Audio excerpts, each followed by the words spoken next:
Nous sommes en face de nous donc d'un baobab qu'on appelle le tombeau des griots. Le griot est un personnage très important dans la communauté. Mais avant donc de venir à l'historique donc du griot, parlons donc d'où est-ce qu'ils étaient. D'abord, ils étaient dans le nord du Sénégal, au fleuve, dans le fleuve. Alors c'est là-bas donc qu'ils étaient d'abord en partie.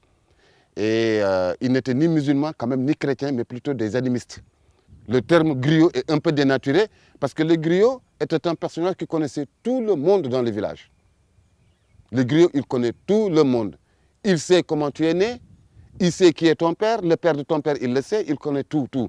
Le griot est un personnage qui perpétuait son savoir, il le perpétuait à ses enfants. Mais maintenant, ça a tendance à se dénaturer. Parce que là, maintenant, ce sont des gens qui dansent uniquement et de battre le tam-tam. Un griot, par exemple, ici en Afrique, ce que nous appelons griot, c'est un art, c'est l'art de raconter. Le griot d'abord, il n'est pas chanteur, contrairement à ce que beaucoup de gens pensent.